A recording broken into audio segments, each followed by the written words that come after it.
On September 23, 2010, First Nations and Aboriginal people from over 25 different communities across Canada gathered to rally on Parliament Hill in Ottawa. The people rallied in Canada's capital in order to make their voices heard in their search for equitable dollars for funding in the respect of education for Aboriginal people.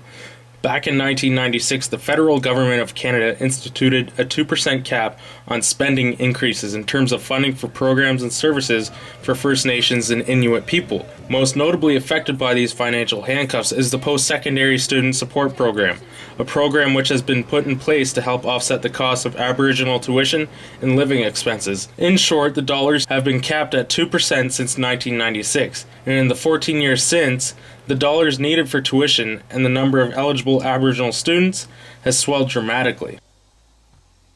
It is our time. C'est notre heure. Welcome to the biggest powwow to be held on Parliament Hill yet. The rally was in the interest of funding for Aboriginal education, specifically the 2% cap, which Angus Toulouse explains just simply isn't sufficient. And just at the rally, we were talking about the 2% cap. Well, see, the problem with the 2% cap, and it was something that was instituted in 1996. And if you can appreciate, in 1996, a dollar was worth a dollar, and now that same dollar is now worth just 23 cents. So the purchasing power in 1996 is not the same as it is now. And that's really the big issue. And what we've also seen is a huge growth rate in First Nation population, and I'm talking about the largest segment of our population. All our First Nation communities under 23 years of age. So that tells me that when you have a 2% cap, it limits the ability for First Nation communities to send their students out to post-secondary. It limits the ability of First Nations to provide the kind of instruction that they need to provide for their students. There's, again, with the 2% cap, what it's caused is no libraries, no computers, and these are basic equipment that any student ought to have in any school.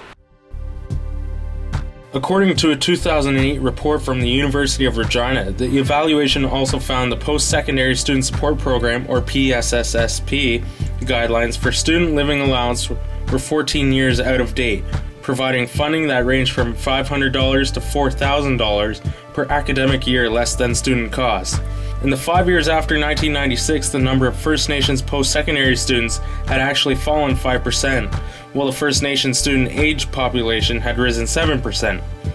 Only 9% of Aboriginal people 15 years of age and older have obtained a university-granted credential, while 23% of their non-Aboriginal counterparts have done so. This gap is substantial, which appears to have widened since the last census. Well, First Nation leaders and educators are saying we need First Nation control of First Nation education. Very clearly, what the leadership and educators are saying, we need to be able to educate our own. We need to design our own curriculum that ensures that the language, the culture, the history is taught to the students. And again, it's what we're talking about is 2010. And we have sufficient educators within our First Nation communities, and they're saying that we need control of our education. We also know that there's... Recently appointed Minister of Indian Affairs, the Honourable John Duncan, contends enough is being done in the government's continued commitment to Aboriginal people regarding funding for First Nations education.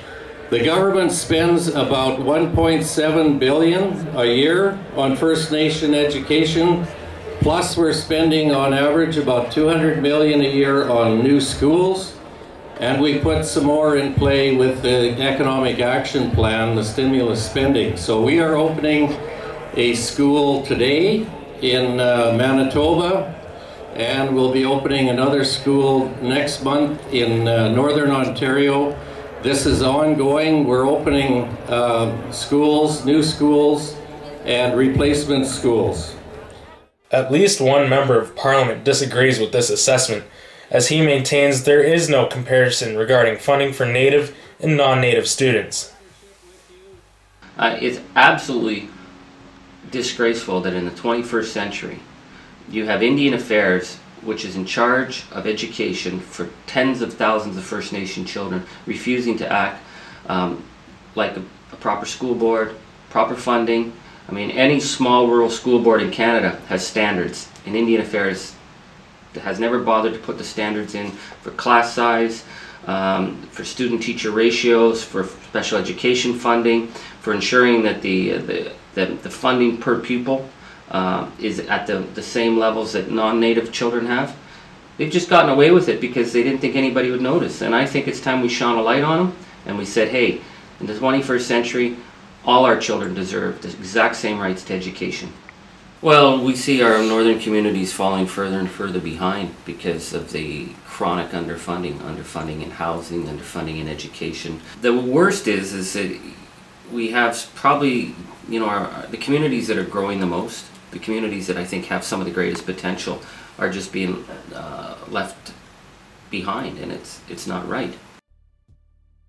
Well, the Minister talked about excuses why they couldn't deal with 2% cap. To me, that's not very honourable when we talk about equity, and that's all First Nation leadership is talking about. Let's be fair. Let's treat our children the same, no matter which province they're in. No matter which First Nation they're in, they should all get equal kind of treatment from government in terms of the kind of resources that you get for instruction and these kinds of basic things. They sat down with one another and in sacred ceremonies, calling upon the Creator as witness, forged treaties that were based on mutual recognition, mutual respect, and a care for one another. That's also what we're looking for today from the descendants of those who forged those treaties so long ago. We're looking for the same thing today. Well, one of the first ways that we can do this is by Canada stepping forward, joining the global community, and fully endorsing the United Nations Declaration on the Rights of Indigenous Peoples. I think part of that education is definitely starting with the youth, and as the youth come up being educated about Canada's history and about understanding Aboriginals' rightful place in Canadian society, then hopefully as they grow up they can help to influence their parents, influence their neighbours, influence their relatives about the true history of Canada. The United Nations Declaration of Human Rights was declared in 1948 following the Second World War, and here we are in 2010 and Canada still hasn't signed on to the United Nations Indigenous Declaration of Rights, Canada being one of only a couple of holdout nations on that, which is disturbing. You know, as a person in 2010 wondering why is Canada one of the so-called forefront nations of human rights issues and going into all other nations to talk about human rights, and here at home not recognizing Indigenous rights. Thank you for joining us on the Real News Network, West Marston, Ottawa. We want to bring a message